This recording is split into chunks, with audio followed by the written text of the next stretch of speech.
I saved this story on gptonline.ai because it felt safer than keeping it in my own head. The night I realized I had become someone else, she was standing in our kitchen with a cracked mug in her hands, asking me if I still wanted soup. It was such a small question that it took me a moment to understand why my chest felt like it was collapsing. I had just come home from another 12-hour shift, still wearing a jacket with a company logo stitched over my heart, and I couldn't remember the last time I'd cared about soup or mugs or the sound of her footsteps. We met when I was 19 and she was 18, both of us convinced that love was supposed to be loud and permanent. I was studying engineering, dreaming of a future where my name meant something. She was studying literature, dreaming of a life where time was something you could hold. Back then, we promised we would grow together. The words felt simple. The meaning was heavy. My first job paid barely enough for rent. She worked part-time at a bookstore and waited for me in the evenings with stories about customers who treated novels like sacred objects. I would tell her about broken machines and impossible deadlines. We shared exhaustion like a secret language. When I got promoted, she baked a cake with crooked frosting and said, "This is just the beginning." I believed her. The beginning turned into a climb. Titles changed. Salaries changed. My phone never stopped vibrating. She stopped baking and started reheating meals. I told myself it was temporary, that I was building something for us. She told me she was proud, but I noticed how she paused before saying it, like the word had to cross a long bridge. We planned to get married after my first big contract, then after the second, then after the year ended. Life became a calendar of postponed promises. She waited. I became efficient. The first real crack came on a Sunday. I had promised we'd spend the day together. No work, no emails. She made coffee and sat across from me with a list of places she wanted to visit.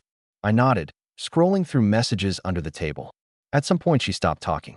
When I looked up, her eyes were dry and distant. "You're here," she said, "but you're not."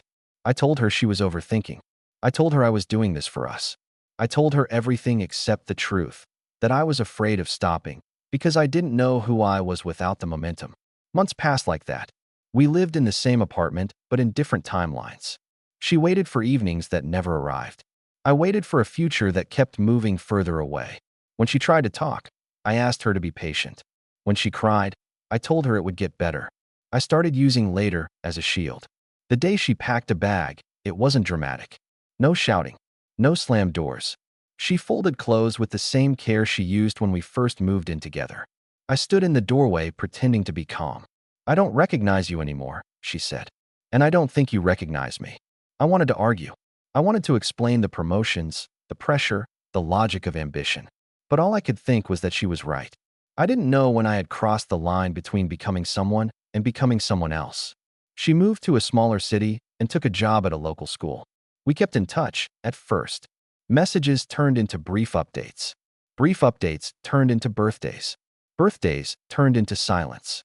I told myself that this was the price of growth, that people who wait eventually get tired, that it was nobody's fault. Years passed. I got what I wanted. A better apartment, a better title, a life that looked impressive from the outside. Inside, everything sounded like an echo. One evening, I saw her by accident at a train station cafe. She was reading a book, the way she used to, with her finger marking the line. For a second, I thought she was a memory. When she looked up and saw me, her face softened, then hardened into something polite. We talked about work, about weather, about things that didn't matter. She told me she was engaged. I congratulated her and meant it. There was a pause where the past tried to speak. Neither of us let it. When I left, I realized the story had ended long ago, and I had only just reached the last page. I became someone else. She waited for the person I used to be. And sometimes, that feels like the only success that ever really cost me something. I still keep this story on gptonline.ai, not because it fixes anything, but because it reminds me that becoming someone should never mean losing the person who waited. The first night after I saw her at the train station, I didn't sleep. I lay in my apartment, 30 floors above a city that never quieted down, staring at the ceiling and replaying the way she had said, "I'm engaged." Not with bitterness, not with triumph, just certainty. That was what unsettled me. She wasn't angry anymore. She wasn't waiting anymore. She had moved into a future that didn't include me. I told myself I was fine. I had built a life that people envied. My name was attached to projects that reshaped neighborhoods. I had a team that depended on me, investors who trusted me, a calendar booked 3 months in advance. I had everything I had chased. But that night, none of it could drown out the image of her sitting alone with a book, calm in a way I had never managed to be.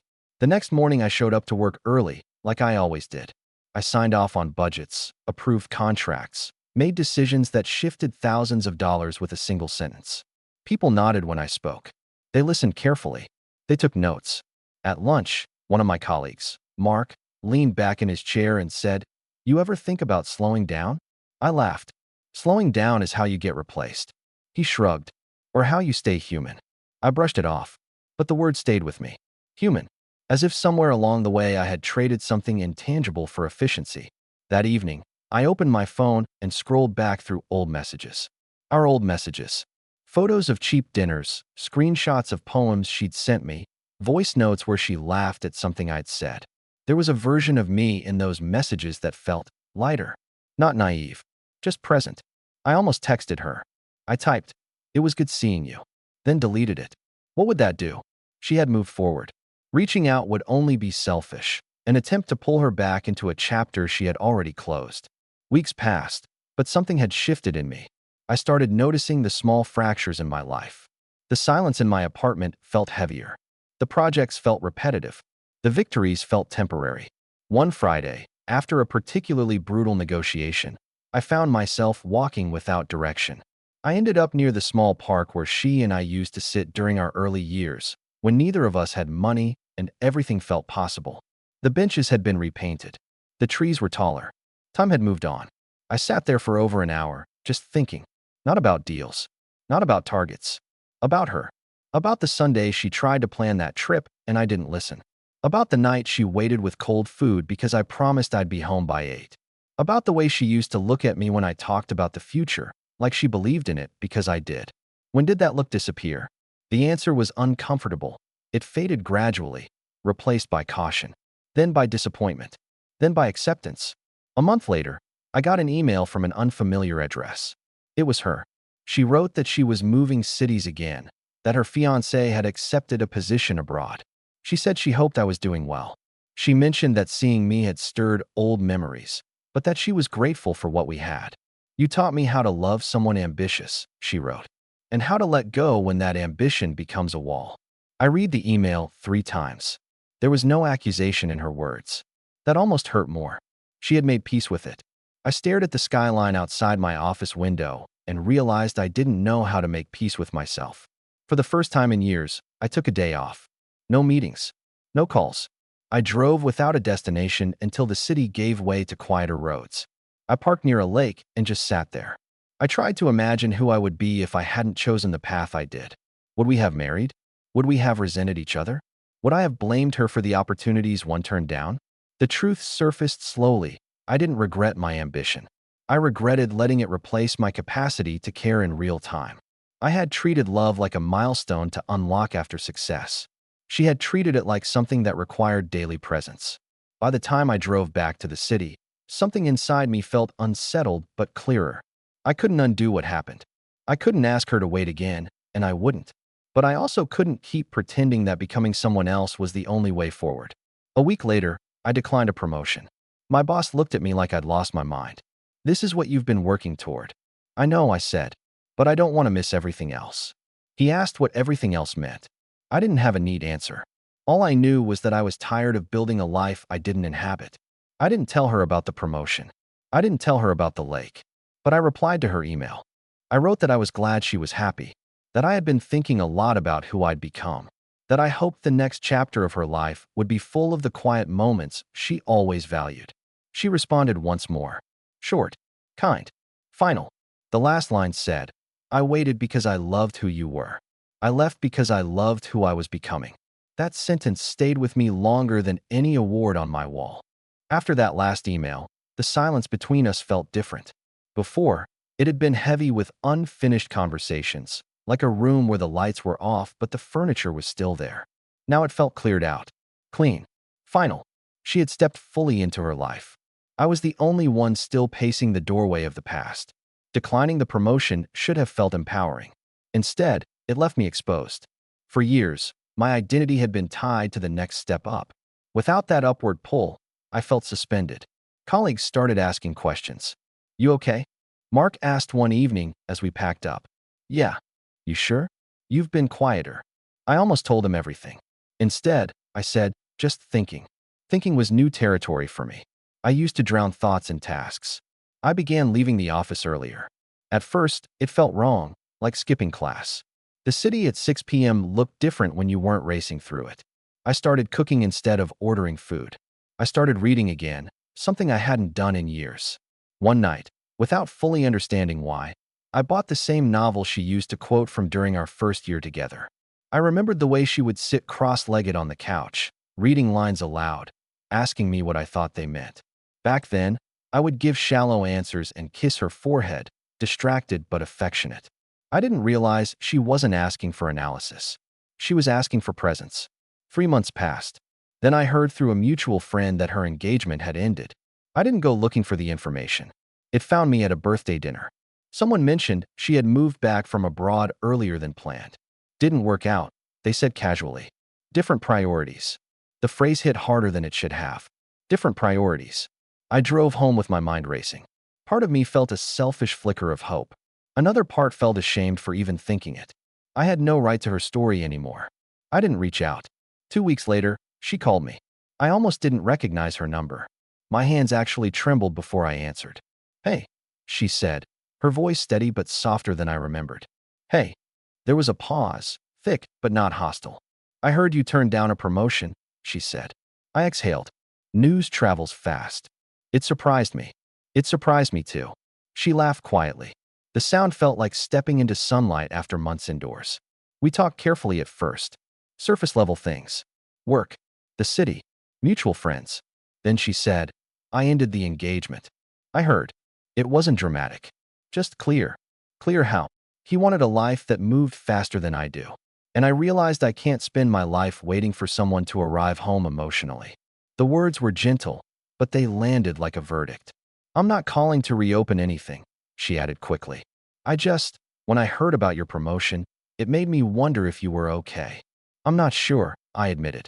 It was the most honest thing I'd said in years. We met for coffee a few days later. Seeing her again felt different from the train station encounter. Less accidental. More deliberate. She looked older, of course. We both did. But there was something steadier in her posture. She wasn't scanning me for signs of the man she used to know. She was just observing. I've been in therapy, she said at one point, stirring her cup absent-mindedly. I nodded. That's good. I realized I had a pattern of waiting. Waiting for partners to be less busy. Waiting for the right moment. Waiting for love to feel balanced. I don't want to wait anymore. I swallowed.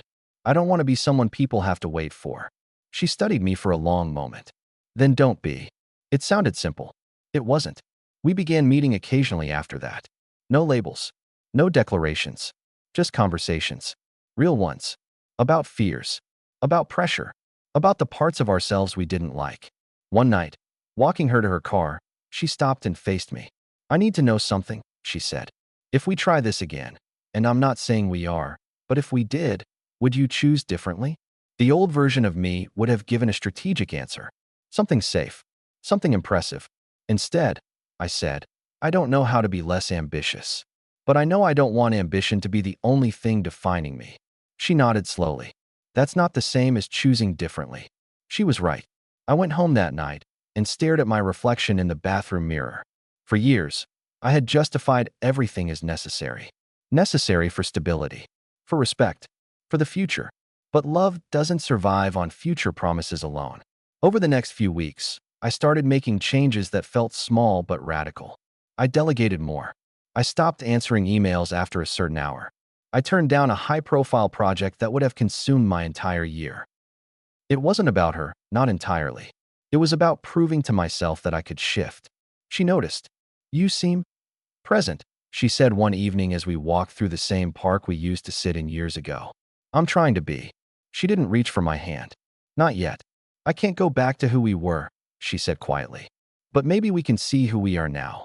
The air between us felt fragile. Hopeful but cautious. For the first time, I understood something clearly. Becoming someone doesn't have to mean shedding the people who loved you before you had a title. But whether she could trust that version of me again, that was another story. Trying again didn't happen all at once.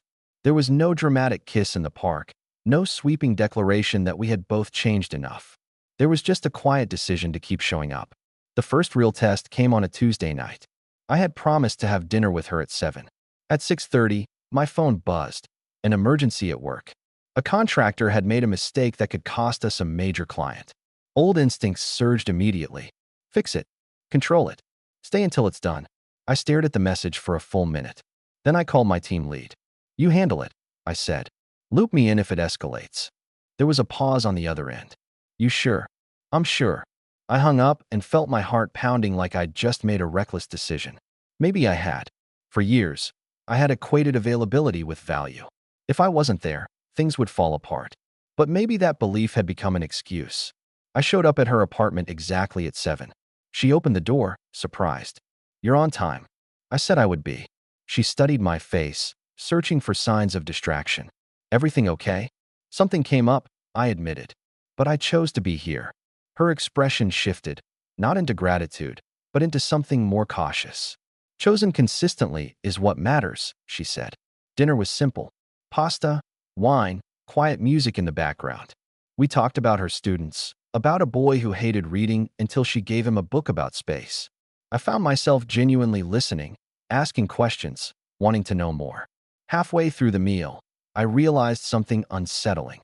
I had spent years thinking my world was larger than hers. Bigger projects, bigger risks, bigger impact.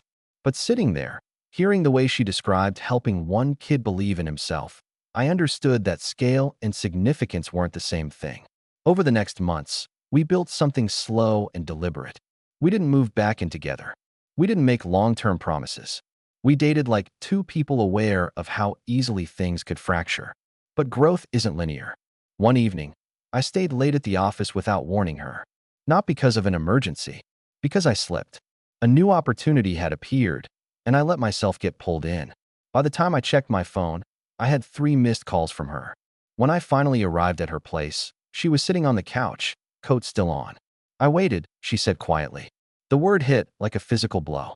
I'm sorry. I lost track of time. That's not what scares me, she replied. What scares me is how easy it is for you to disappear into that world. I tried to explain that it was just one night, that I hadn't meant to hurt her. She shook her head. Intent isn't the issue. Pattern is. We sat in silence for a long time. I don't want to compete with your ambition, she continued. I don't want to feel like I'm asking for scraps of attention. You're not. Then prove it without me having to remind you. That night, I didn't defend myself. I didn't argue. I just listened. It was harder than any negotiation I'd ever handled. After I left, I realized something brutal. Change isn't measured by grand gestures. It's measured in the moments when no one is watching. The next morning, I requested a restructuring of my role. Fewer high-volatility projects. More strategic oversight. It meant less recognition, less visibility. It also meant more control over my time. My boss wasn't thrilled. You're stepping back, he said flatly. I'm recalibrating. He gave me a look that suggested he thought I was sabotaging my trajectory. Maybe I was. But for the first time, I felt like I was choosing consciously instead of reacting automatically. When I told her, she didn't celebrate. She didn't throw her arms around me. She simply said, I'm proud of you. It wasn't the same tone she used years ago when I got promoted. This time, the pride wasn't about status. It was about alignment. Months turned into a year. We traveled together, short trips, nothing extravagant. We fought occasionally, but differently. We didn't threaten to leave. We didn't retreat into silence. We stayed in the discomfort until it softened. Still, a question hovered between us, unspoken but persistent. Could she fully trust that I wouldn't drift back into becoming someone unreachable? One night, sitting on my balcony overlooking the city lights, she finally asked it. If another huge opportunity came, she said, one that demanded everything from you, who would you choose? The old me would have said, both. I can handle both. The current me hesitated. I'd choose the life I want to live, I said slowly. And I'm still defining what that is. She nodded, but I saw uncertainty in her eyes. Because love, once cracked, never forgets the sound it made when it broke. The opportunity came sooner than either of us expected. It arrived in the form of a call from a former mentor, the kind of man who only reached out when something big was in motion. A multinational firm was launching a massive redevelopment project overseas. They needed someone to lead it. It would mean a 2-year relocation. Prestige. Influence. The kind of role people built entire careers chasing. You're at the top of the list, he told me. This is legacy-level work. Legacy. The word echoed long after the call ended. 2 years ago, I wouldn't have hesitated. I would have seen it as confirmation that every late night, every missed dinner, every fractured moment had been worth it. Now, I sat at my desk staring at the city skyline and felt something closer to dread than excitement. That evening, I told her. She didn't interrupt. She didn't react immediately. She just listened, hands folded in her lap. "And it's 2 years?" she asked finally. "Minimum. Would you come back?" "Yes." "Different." The question was quiet but sharp. "I think so." She stood and walked to the window, looking out at the street below. "You know," she said softly, "when we were younger, I used to imagine you standing on stages, giving speeches, building things that would outlast both of us. I was proud of that vision. And now I'm not sure I want to be in love with a vision." Her honesty didn't feel like rejection. It felt like clarity. "I don't want you to shrink from me," she continued. "I just don't want to disappear beside you." I moved closer. "You wouldn't." She looked at me with an expression that carried years of shared history. "I already did once." That night, I didn't sleep. I walked through every scenario in my mind. If I declined, would I resent her eventually? Would some part of me always wonder what I gave up? If I accepted, would I be repeating the same pattern under a different justification? In the morning, I called my mentor. "I need a week," I said. "You don't have a week," he replied. "These decisions move fast." "Then maybe I'm not the right person." Silence. "Have you lost your edge?" he asked. "No," I said. "I'm trying to find my center." He didn't understand. I didn't expect him to. Over the next few days, she didn't pressure me. She didn't try to sway me either way. She went to work. She graded papers. She made dinner. Life continued, suspended over a choice neither of us could ignore. On the fourth night, we sat across from each other at her kitchen table, the same kitchen where, years ago, she had held a cracked mug and asked if I still wanted soup. "I won't ask you to stay," she said. "I know, but I won't follow you out of fear of losing you." "I wouldn't want you to." Tears welled in her eyes, but they didn't fall. "I love who you are when you're here," she whispered. "I'm just scared that the world keeps asking you to be somewhere else." That was it. Not ambition, not money, not prestige. Somewhere else. I realized then that the real conflict had never been between career and love. It had been between presence and absence. The next morning, I declined the offer. My mentor didn't try to convince me this time. "You're making a mistake," he said flatly. "Maybe," I replied. "But it's mine." When I told her, she didn't react immediately. She just stared at me, as if testing whether the words were real. "You're sure?" she asked. "Yes." "For you? Not for me." "For the life I want," I said. "And that life includes you." Not as someone waiting, as someone walking beside me. This time, she did cry. Not dramatically, just quietly, like someone setting down a weight they'd been carrying for years. We didn't celebrate. We didn't declare that everything was fixed. But something fundamental shifted. For the first time, I wasn't chasing a future that required sacrificing the present. Months later, I proposed.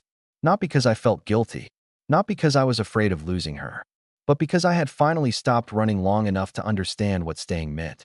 When she said yes, it didn't feel like victory. It felt like alignment. And standing there, holding her hands, I understood something I wish I'd known years ago. Becoming someone isn't about how far you can climb. It's about whether the person who loved you at the bottom can still recognize you at the top. Engagement didn't magically erase the past. If anything, it brought it into sharper focus. The night after I proposed, we sat on her couch. Our couch now, though neither of us had moved yet, and she said something that unsettled me. "I'm happy," she began carefully, "but I need us to talk about what happens when you feel restless again." "Restless?" I repeated. "You always get restless after stability," she said, not accusing, just observant. "It's like calm makes you anxious." I wanted to dismiss it, to say I was different now, but I knew she wasn't wrong. For years, chaos had been my fuel. Deadlines, pressure, competition, they made me feel sharp, useful, important. When things slowed down, I felt exposed, like there was nothing to hide behind. I don't want to lose you in increments, she continued. Not through 1,000 small choices. The phrase stayed with me. Lose you in increments. That's exactly how it had happened the first time. Not through betrayal or cruelty, but through accumulation. One missed dinner. One canceled plan. One emotional absence at a time. We started couples counseling before the wedding. Not because we were falling apart, but because we didn't want to repeat ourselves. Sitting across from a therapist and dissecting our history felt strange at first. I was used to solving tangible problems. This was different. You learn to equate worth with productivity, the therapist told me during one session. So when you're not producing, you feel diminished. I nodded slowly. And you? She turned to my fiancé. Learn to equate love with endurance. Waiting became proof of devotion. That hit both of us. We weren't just two people who had made mistakes. We were two patterns colliding. Wedding planning was simple. Small ceremony. Close friends. No spectacle. A younger version of me might have wanted something grand, symbolic of success. But this wasn't about proving anything. The morning of the wedding, I woke up before dawn.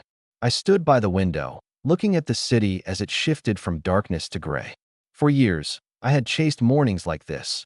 Early starts, quiet preparation before a major milestone. But this felt different. Not like a launch, more like a landing.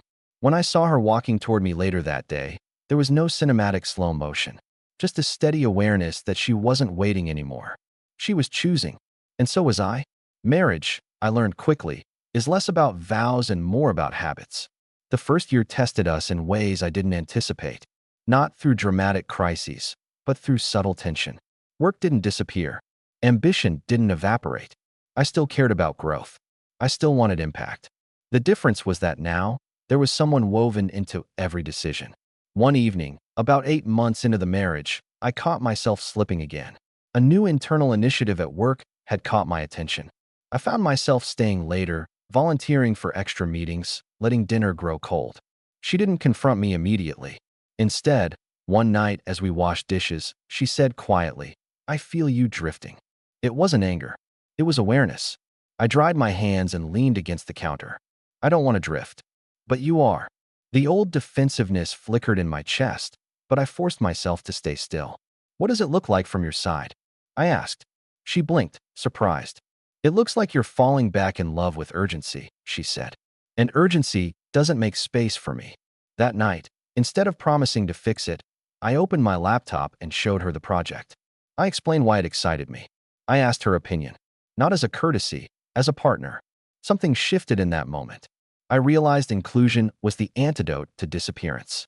Over time, we developed rituals. Weekly walks without phones. Monthly check-ins where we asked each other uncomfortable questions. Annual trips where work was genuinely off limits. It wasn't perfect. I wasn't transformed into a man without ambition. But I was learning how to carry ambition without letting it eclipse everything else. One night, about 2 years into our marriage, we found ourselves back at that same kitchen table.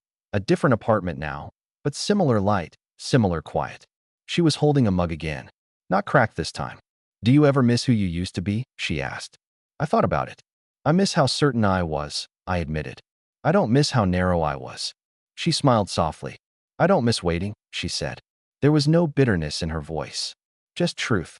And sitting there, I realized something profound. She didn't wait while I became someone else. She waited while I forgot who I was. And when I remembered, when I chose to return, she didn't reward me for it. She met me halfway. It's been 7 years since the night with the cracked mug. 7 years since I stood in that kitchen and didn't recognize the man I had become. People sometimes ask me what changed. They expect a dramatic answer. A single turning point. A speech. A crisis. The truth is less cinematic. Change came in layers. In the decision to decline something impressive. In the discipline of coming home when I said I would. In learning that listening is not a passive act. We have a son now. The first time I held him, I felt the same rush I used to feel before major presentations. Adrenaline. Awe. The sense that everything was about to matter more. But this time, there was no audience. No applause. Just a small, breathing life that didn't care about my resume. The night we brought him home from the hospital, she stood in the kitchen again, exhausted but steady, holding a mug in her hands. "Do you still want soup?" she asked. I laughed, not because it was funny, but because the symmetry hit me all at once. Yes, I said. I do. And I meant it. There are still days when ambition tugs at me. When I see colleagues climbing higher, moving faster, collecting titles I once dreamed about. Sometimes I feel that old restlessness flicker. But now I recognize it for what it is. Not purpose, but momentum.